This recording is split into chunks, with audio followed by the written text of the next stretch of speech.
Me today for a weekly Oracle and Tarot card reading. And this week we're going to be using the Shaman's Dream Oracle by Colette Baron Reid. Just received this deck and it is amazingly, amazingly beautiful. And I cannot wait to see what messages Spirit is going to give us with this deck. As I shuffle the deck, I'm asking all light beings, angels, and God, please relay the message I need to share with my viewers, the highest good of all. You could use this as a pick a card reading 1, 2, or 3, or a blended reading with all 3 cards. At the beginning of the week, I'll take a card from the top. Middle of the week, I'll take a card from the center. And the end of the week, I'm going to take a card from the bottom. Okay, and let's see what we have here. Let me just adjust the camera. Okay, so start out the week, or if you picked card number 1, we have Crown Games, and it says right use of power. And for those of you that follow numerology, this is card number 8, okay? And this card is telling us there is a game of power played by all people, whether they're conscious of it or not. It concerns who has it and who doesn't, how to get more of it and not to lose that which you have, how to wield it wisely and not to get drunk with it and cause harm.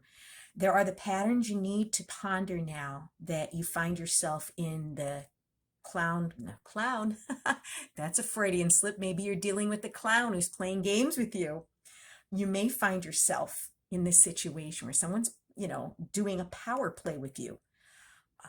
And, now you're learning, that sometimes, empowerment comes with a price and a sacrifice for sovereignty. This is a time to pick your battles, okay? Use strategy and temper your reactions. You have the power right now to make a beautiful difference on behalf of others.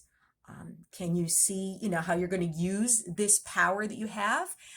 So many people out there abuse their power when they become an authority figure. A lot of the teachers in the United States are abusing their power over our children with indoctrination. A lot of people that hold government offices are abusing their power over the people. So this is a very important card, to let you know that, true power is, used wisely.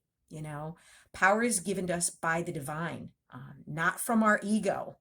In all your relations, the greatest beauty is when power is shared. If you are in a higher position, it's even more important to be kind and respectful. So if someone out there, maybe a boss or supervisor over their workers, this is telling you, you need to balance things out. No one wants a tyrant, watching over them or bossing them around. And ask for guidance. It will come to you when you choose compassion over your own goals and desires. When you stop caring about who wears the crown, true success and influence is going to appear for you. And then if you picked card number 2, or the middle of the week, we have card 29, Horned Cactus, resourcefulness. And wow, look at this card. This is amazing. Okay. When nothing seems to be happening fast enough or your ideas have dried up, you begin to question your relevance. During these periods in life, you might feel like giving up, frustrated and resentful. That success will never happen for you. The issue here, however, is the matter of perception. The horned cactus thrives in the parched, arid desert. There's no water in the desert for it to survive. Okay. However, it survives. And, offering you the gift of water when all appears to be dry, that's what this horned cactus is coming to us today, to give us advice. What you don't see, are the deep roots that extend far into the earth, filling it with an overflow of water. This succulent cactus is a symbol of resilience and resourcefulness, of your needs being met in spite of appearances. It's a reminder of the courage and inherent wisdom needed to dig deep, below the less than friendly surface that hides rich underground worlds. It's just telling you to, hang on. take, whatever's going on in your life as though, maybe a dry period where maybe you're working on a project and nothing seems to be happening. Okay. You need to stand the test of time. Too many people, give up right before their breakthrough.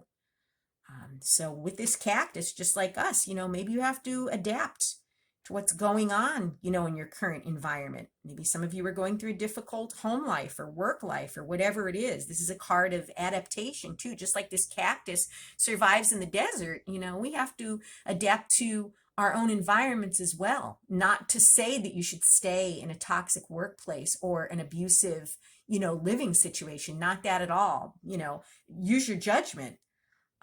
But you have to acknowledge your inner strength and fortitude, because something may be going on in your life right now where you're being tested.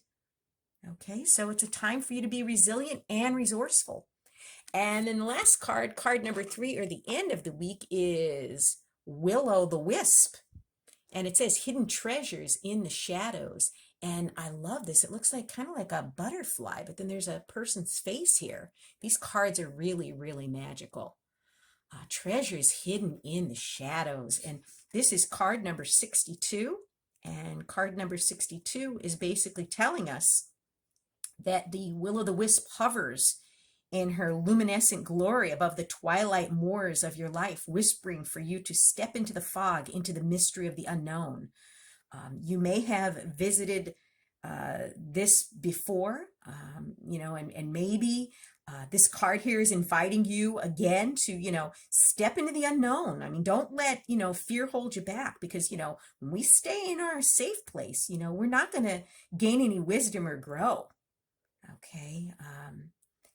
While you always have a choice as to whether, follow this will-o'-the-wisp or not, you never know when what you might encounter if you step out of, your comfort zone. This will-o'-the-wisp card is come to us to offer magic, and, but you have to sacrifice maybe something for this adventure. You got to maybe sacrifice your comfort zone or fear of the unknown. Okay. And, maybe, this is exactly what you need to do. Some of you are just staying in your comfort zone and not making any progress. And this is telling you there's treasures in the shadows. There are treasures and gifts for you that you may not see. And I always say, there's a lot of stuff going on behind the scenes that we may not know about. Things could very much be lining up. Okay. So this is telling you, accept this invitation, to step out of your comfort zone. And, whatever it may be, it's going to be a learning experience. And it's quite possible that the treasure you find in these shadows would be filled with wealth of love and kindness and prosperity. So this is telling you to, get yourself out there, step out of your comfort zone, dare to discover, what lies ahead. And, none of us knows what the future holds. And this card is telling you, though, that there are treasures, okay, to be found. So take that chance, take that leap of faith. What an interesting week.